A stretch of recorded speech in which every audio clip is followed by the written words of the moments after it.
Hello అండి, రైతే రాజు అంటా ఉంటారు కదా. చూడండి ఒకసారి కాయలు చూడండి, భలే మాగిపోయినాయి కదా. చూస్తున్నాను ఎక్కడ ఉన్నాయి అనుకుంటాంటారా, సైడ్ కాలంలో ఉన్నాయండి ఇవి, చూసుకోవచ్చు.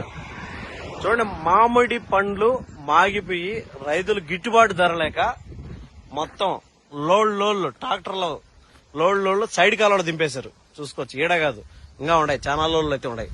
చూసుకోవచ్చండి, రోడ్డుకు మెయిన్ రోడ్ లో చూస్తున్నాను కదా. చూడండి, రైతు రాజు ఎట్లయితాడండి రైతు రాజు. ఏ పంటకి ఇప్పుడైతే మామిడి పండ్లకు ఏ పండుకి కూడా గిట్టుబాటు ధర లేదు. కవర్లు కూడా కట్టారు, దీనికి పెట్టుబడి పెట్టి కవర్లు కూడా కట్టి మామిడికాయలకి మామిడి పండ్లు చేసి, ఇగో బేనిషకాయ ఇది చూస్తాను కదా, ఇది బేనిషకాయ ఎంత బాగుంది చూడు పండు. ఇది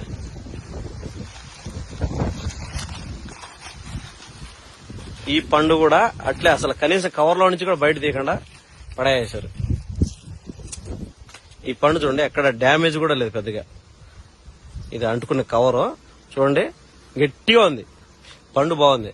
ఈ కాయలు మనం కొనాలంటే, మనం బయట కొనాలంటే కిలో 40-50 రూపాయలు చెప్తాను. ఇక్కడైతే రోడ్డు మీద ఎన్ని ఉన్నాయి. ఇవి ఓన్లీ బేనిస్ అనే కాదండి, అన్ని రకాలు ఉన్నాయి దీంట్లో. బెంగళూరు ఉన్నాయి, బేనిస్ ఉన్నాయి. ఇగో పండు గట్టిగా ఉంది, కాయ చూడండి, ఎక్కడ ఏ మాత్రము చిన్న ఇది కూడా లేదు, మరకలు పడ్డాయని తెగినే కాయ బాగుంది. ఇది కూడా చూసుకోవచ్చు. ఇట్లాంటి కాయలు చూడండి మొత్తం రోడ్డు పాలు చేసేసారు, ఎందుకంటే గిట్టుబాటు ధర లేక. ఇక్కడ రెండు ట్రాక్టర్లు ఉన్నాయి. ఇక్కడ చూడండి, ఇవి మొత్తం బెంగళూరు కాయలు.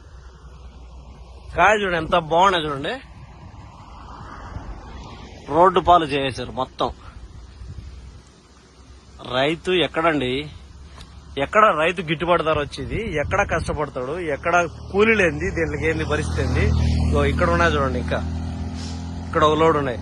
ప్రస్తుతానికి ఇక్కడ చూసండి మనం 3 లోడ్లే. రోడ్డు సైడ్ పోతే ఇంకా చాలా ఉన్నాయి చూడండి. ఇవి బెంగళూరు కాయలు.